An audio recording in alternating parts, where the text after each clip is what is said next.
Hey everyone, how's it going? Today I want to talk to you about this little flash called the LightPix Labs. So it's their FlashQ Q20 II. It's a bit of a complex name, but this is a really popular flash that has a standout feature in that it can go from being an on-camera flash, so you can have it mounted on the hot shoe of a camera. And the great thing is it works with a lot of film and digital cameras. That's one of the best features.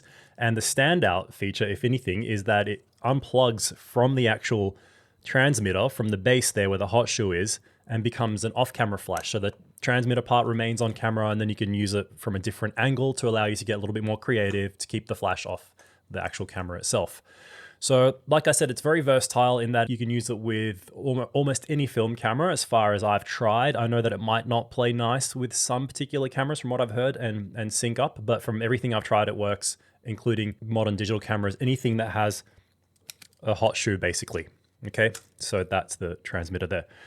And I've tried it with my X100V that I used to have, which I've sold since, and I'll be showing you a few examples from that. And it can be great with cameras that only have a small flash or no built-in flash at all.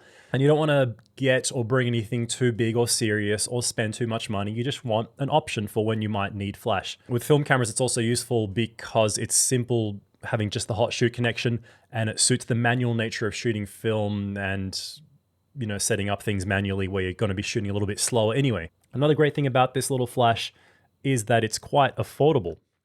Okay, so I've just plugged the transmitter in the wrong way. I'll put it back in the right way. It's fairly affordable at about $85 US, which is what I paid for it. I bought it through Amazon Australia, but it shipped from internationally, and I'll put up, you know, the current price of that. So it was about 125 Australian dollars for me, which is about the same price still now. I bought mine in March 2022, so over a year ago, and it's still about the same price. It can either, if you're in Australia as well, it might ship from the US or from Japan, but it's about that price. But remember, it doesn't feature automatic or TTL flash metering. It's intended to be set manually, meaning you need to set the flash power yourself.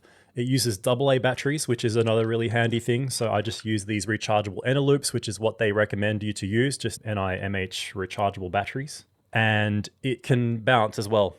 So it has a little feature to swivel the head up a little bit so you can bounce it off the ceiling as such. And you can also attach these little gels that come with it. I'll put some proper B-roll up on the screen of, you know, what it came with, including those gels. It has various modes, so you can use it as a slave to other flashes, so that if you have a main flash on your camera and you have this as a secondary kind of a fill flash or backlight, for example, which is another great use for it, it can fire off in as a slave to those other flashes. And because it has the different modes, you can have it be a slave to a more modern setup where there might be a flash pre-fire or an old school film camera strobe or something like that as a slave flash. So it's probably one of the most innovative little photography gadgets that I've ever bought.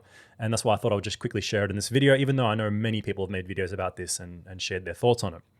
In terms of the package, comes packaged really nicely. Again, I'll switch to some of that B-roll I took when I first bought the flash in March last year.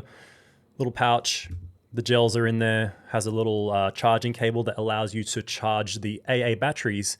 If you're using rechargeable AA batteries, mind you don't charge non-rechargeable batteries unless you charge them in the actual flash unit. And the reason it has two outlets is that you can charge the transmitter, which has its own rechargeable battery cell in there. So you can charge both simultaneously, meaning that if you're using AA rechargeable batteries like me with the Loops, you can be traveling and not have to bring a separate charger. You can just recharge them in the flash, which is a great feature. So you're essentially getting a AA battery charger built in. Yeah, so great inclusions for the price. And in terms of the quality, I've never had issues with it. I think it's been really great for me in the little usage that I've had. I want to just tell you, I'm not the best flash photographer. I'm not a big time or heavy user of flash photography, but when I have needed it, it has been good. So I'll put up a few examples on the screen to show you some of the use case scenarios where I have taken this flash with me. Some of the shots you're seeing now are from digital, using it with the X100V when I used to have that camera. And they were at a festival, the Holi Festival from, I think, from last year, obviously. Shortly after I bought the flash, I wanted to test it out. So I took it out at nighttime where people are throwing this powder, and using that flash allows you to, you know, light up things like that, or rainwater, for example. And yeah, it gave a really nice effect and it worked well. It worked better than the built-in flash on the X100. It was more powerful than that and allowed me to angle the flash from from off camera a little bit and not have it always coming from just on the camera, to give a little bit more of an interesting effect. I've also used it on film with shots like this at nighttime where it was just out of necessity because I needed flash. Now, mind you, if you're shooting from a wider angle, this flash covers an angle of view for about a 32 mil, I think it says. So if you're using a wider angle like in this shot, which is 28 mil, and also the subjects get a little bit further away, you're going to have some heavy fall off towards the sides especially. Ignoring the fact that this is some expired film and looks a little bit grungy, look at the guy in the background, the flash just has not reached him, so it's not overly powerful, okay? So keep in mind that this is good for usage for up to a few meters away, I would say, especially at nighttime, all right? So if you have someone about 3 or 4 meters away, like this guy in the background, or using a wide angle lens, it's going to fall off and it's not going to really work well. But if your subject is centralized, even if they're a bit further, it can work fine. If you're using 35 mil lenses or 50 mil lenses and beyond, also shouldn't have a problem. All right, so this is another shot on film. And yeah, it will fall off because it's not an overly powerful flash. This is during the daytime. Having that flash as a fill can work really well, even though this was probably 28 mil as well. Now I can't remember, 28 or 35. So there's a little bit of fall off as subjects get further or you get towards the edges, but it does work really nicely as something to have when you don't have a flash shooting film. And going back to digital, this is another example where I've used it and had a little bit off camera. So you can see the shape of the shadow there from the cone, where I had a little bit off to the side to kind of hit the subject from angles that I wanted the flash to come in from. Another example of using it here on X100. And as a comparison, this is the on-camera flash from the X100 being used, where it's a lot more subtle. Even though I had the flash, I think, set manually, the power and the distinct look of having this little off-camera flash can balance out the background a little bit more than something like the built-in Fuji X100V's flash, where you just don't get as much balance with the foreground and background, okay? So those are some of my examples of using this little FlashQ 20. It's just something I like having in the bag if I'm going traveling and I have it there just in case, or if I'm doing street photography with the intention of having the flash as a key tool, as one of the looks I'm going for, or as a tool because I know I'm shooting at nighttime. And I had more examples that I just couldn't find, and I have used it here and there. But I just thought I would share my thoughts on it and give you some of the things I like about it. Now, in terms of things I don't like about it, like I said, it's a bit underpowered, all right? So it's guide number 20 or something, whatever that really means. I'm not good at the mathematical meaning of guide numbers, but it basically, in practical use, it can be underpowered if your subjects get a bit further away, and keep that in mind. So it's not wide angle either, suits 35mm lenses and up, I would say. And you can use it with 28mm lenses, but you're gonna get a bit of that vignette. No TTL metering, so you have to manually set it up, whether you're shooting digital or film. Now, what I've done, because I mainly shoot it with film, I've put this little sticker on the back where I've written down some guides to what power I should choose based on the situation. Okay, so the way I figured that out is I just did some test exposures using a digital camera and a set ISO, and I wrote, for example, that for ISO 400 film at 1.5 meters, which is a typical distance I might be working at, I would have f5.6 for, you know, whatever power, and had that as a sticker, similar to what you would find on the back of old school film flashes. So you can do that if you want. You know, I won't give you the numbers I use because it will vary depending on what your application is, but you can just make a little sticker like that if you want, which helps solve that problem, whether you're using it on film or digital. Otherwise, with digital, you can at least take a test shot, see if it was too strong, too weak, and then readjust. But I find having that sticker there is a great way to give you a starting point or just a general guide for shooting film.